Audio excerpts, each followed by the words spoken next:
এপ্রিলের 23 তারিখ পুলিশ সদর দপ্তরের একটা গোপন চিঠি, তাতে ডিআইজি কামরুল আহসানের সই। সারা দেশের প্রতিটি পুলিশ ইউনিটকে সর্বোচ্চ সতর্কতায় থাকার নির্দেশ। কারণটা ভয়াবহ। জাতীয় সংসদ ভবন, সেনা পুলিশের স্থাপনা, উপাসনালয়, বিনোদন কেন্দ্র, শাহবাগ চত্বর, একটি নিষিদ্ধ উগ্রবাদী সংগঠনের সদস্যরা একত্রে লক্ষ্যবস্তু বানানোর পরিকল্পনা করছে। একই সময়ে গ্রেপ্তার হওয়া এক উগ্রবাদী সদস্যের সঙ্গে সামরিক বাহিনীর চাকরিচ্যুত 2 সদস্যের নিয়মিত যোগাযোগের তথ্য বেরিয়ে এসেছে। ঢাকার সিটিটিসি বলছে আতঙ্কের কারণ নেই, কিন্তু সতর্কতাটা যখন সিআইডি, স্পেশাল ব্রাঞ্চ এবং দেশের সব জেলার পুলিশ সুপার পর্যন্ত পৌঁছে যায়, তখন প্রশ্ন উঠতেই পারে, বাংলাদেশ আসলে কতটা ঝুঁকিতে?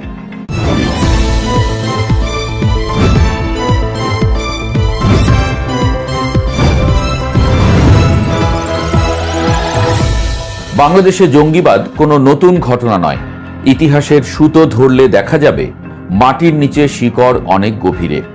90-এর দশক থেকেই এই ভূমিতে বিভিন্ন উগ্রবাদী গোষ্ঠীর জন্ম ও বিকাশ চলে আসছে। 2005 সালের 17ই আগস্ট 1 ঘন্টায় 63 জেলায় একযোগে বোমা হামলা করে জেএমবি বিশ্বকে চমকে দিয়েছিল। 2016 সালে গুলশানের হোলি আর্টিজানে হামলা বাংলাদেশকে আন্তর্জাতিক মানচিত্রে জঙ্গিবাদের দেশ হিসেবে চিহ্নিত করে দিয়েছিল। হাসিনা সরকার পরে নিষেধাজ্ঞা, গ্রেপ্তার এবং কঠোর কাউন্টার টেরোরিজম নীতির মাধ্যমে পরিস্থিতি অনেকটা নিয়ন্ত্রণে এনেছিল, কিন্তু শেকড় কাটা হয়নি, শুধু কাণ্ডটা মাটির নিচে চলে গিয়েছিল। 2024 সালের আগস্টে সরকার পরিবর্তনের পর একটা বিষয় অনেককে চিন্তিত করেছে। 5 আগস্টের পরপরই কারা অধিদপ্তরের তথ্য অনুযায়ী আলোচিত 43টি মামলার আসামি ও শীর্ষ পর্যায়ের অভিযুক্তরা জামিনে মুক্ত হয়েছেন। নিষিদ্ধ সংগঠন আনসার আল ইসলামের পরিচিত মুখও এই সুযোগে বেরিয়ে এসেছেন। দ্য ডিপ্লোম্যাটের বিশ্লেষণ বলছে, অন্তর্বর্তী সরকারের আমলে জঙ্গিবাদ বিষয়ে যে নমনীয় অবস্থান নেওয়া হয়েছে, তার সুযোগ নিয়ে কট্টরপন্থী গোষ্ঠীগুলো নতুন করে সংগঠিত হওয়ার সুযোগ পেয়েছে। অনলাইনে উগ্রবাদী প্রচারণা চলছে অবাধে, মাঠে তৈরি হচ্ছে নতুন নেটওয়ার্ক। বিশ্লেষকরা এই পরিস্থিতিকে বলছেন শূন্যতার রাজনীতি।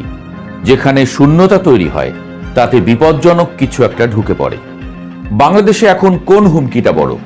নিরাপত্তা বিশ্লেষকরা পরিস্থিতিকে দুটো আলাদা স্তরে ভাগ করছেন। এখনই সবচেয়ে তাৎক্ষণিক বিপদ আইএস ঘরানার নিউ জেএমবি বা নব্য জেএমবি, যারা প্রচলিত ভাষায় দাওলাপন্থী। তারা দ্রুত হামলায় বিশ্বাসী, লক্ষ্যবস্তু সরকারি স্থাপনা ও নিরাপত্তা বাহিনী। কেরানীগঞ্জে বিস্ফোরণ, ঢাকার পল্টনে আইইডি বিস্ফোরণ, এই ধারাবাহিকতায় এই গোষ্ঠীর হাত সন্দেহ করা হচ্ছে। অন্যদিকে দীর্ঘমেয়াদী হুমকি হিসেবে থাকছে আল কায়দার অনুগত সংগঠনগুলো, যারা শাখা প্রশাখায় ছড়িয়ে পড়ছে ধীরে ধীরে। তারা তাড়াহুড়ো না করে বীজ বোনে। এখানে একটা নতুন মাত্রা যোগ হয়েছে, টিটিপি বা তেহরিকি তালেবান পাকিস্তান। এই সংগঠনটি আল কায়দার ছাতার নিচে কাজ করে এবং মূলত পাকিস্তানের খাইবার পাখতুনখোয়া অঞ্চলে সক্রিয়। 2021 সালে আফগানিস্তানে তালেবান ক্ষমতায় আসার পর টিটিপির শক্তি উল্লেখযোগ্যভাবে বেড়েছে। এই সংগঠনে বাংলাদেশিদের যোগ দেওয়ার তথ্য আগে থেকেই ছিল, কিন্তু সাম্প্রতিক সময়ে নিরাপত্তা সংশ্লিষ্টদের তথ্য বলছে এই মাইগ্রেশন বেড়েছে। এমনকি কিছু সামরিক সংশ্লিষ্ট ব্যক্তির এই পথে যাওয়ার গুঞ্জন উঠছে, যা নিছক গুজব বলে উড়িয়ে দেওয়া যাচ্ছে না।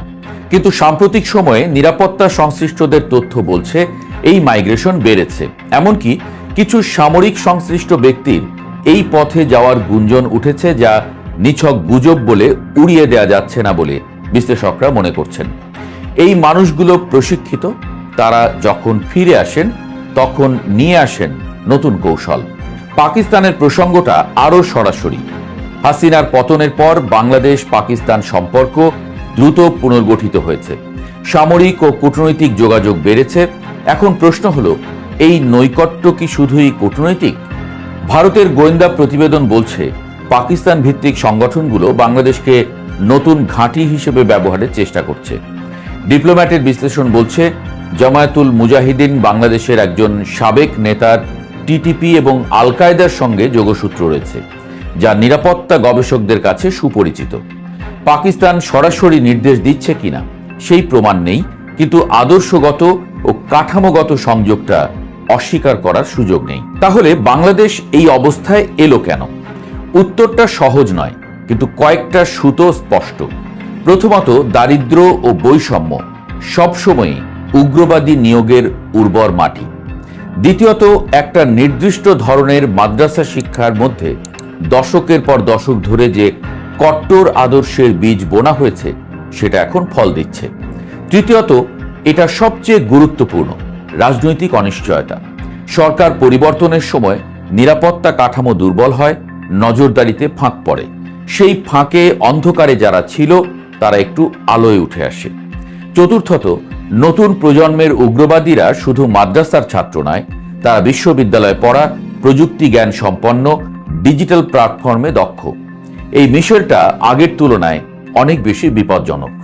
ঝুঁকি মোকাবেলার কথা বলতে গেলে স্পষ্ট করে বলতে হবে, শুধু আটক আর মামলা দিয়ে এই সমস্যার সমাধান হয় না, হয়নি, হবেও না। সফল কাউন্টার টেরোরিজম কৌশলে তিনটা স্তর থাকে। এক, তাৎক্ষণিক গোয়েন্দা তৎপরতা, নেটওয়ার্ক ভাঙা, সংশ্লিষ্টদের আইনের আওতায় আনা। এই কাজটা সিটিটিসি করছে, কিন্তু এটুকুই যথেষ্ট নয়। দুই, মধ্যমেয়াদী, অনলাইনে উগ্রবাদী প্রচারণার বিরুদ্ধে পাল্টা আখ্যান তৈরি করতে হবে। বিপদগামীদের পুনর্বাসনের কার্যকর কার্যক্রম চাই। তিন, দীর্ঘমেয়াদী, শিক্ষা ব্যবস্থায় সংস্কার, অর্থনৈতিক বৈষম্য কমানো এবং রাজনৈতিক স্থিতিশীলতা। এই তিনটার কোনো বিকল্প নেই। আর সবার আগে দরকার রাজনৈতিক সদিচ্ছা, সমস্যাকে সমস্যা বলার সাহস। শেষ কথাটা বলা দরকার সরাসরি। বাংলাদেশের উগ্রবাদী পরিস্থিতি সম্পর্কে গত 1.5 বছরে যারা ধারাবাহিকভাবে সতর্ক করে এসেছেন তারা প্রায়ই উপেক্ষিত হয়েছেন। সতর্কতাকে অতিরঞ্জন বলা হয়েছে, রাজনৈতিক দলগুলো এটাকে নিজেদের স্বার্থে ব্যবহার করেছে, কিন্তু সমাধানে আগ্রহ দেখায়নি। আর বর্তমান সরকারের কাছ থেকেও এখন পর্যন্ত সুনির্দিষ্ট কোনো কৌশলগত পরিকল্পনার ইঙ্গিত নেই। ঢাকার সংসদ ভবন থেকে কয়েক কিলোমিটার দূরে এখন হয়তো কেউ পরিকল্পনা আঁটছে। নিরাপত্তা বাহিনী সজাগ আছে, ভালো কথা, কিন্তু সজাগ থাকা আর সত্যিকারের মোকাবেলা এক জিনিস নয়।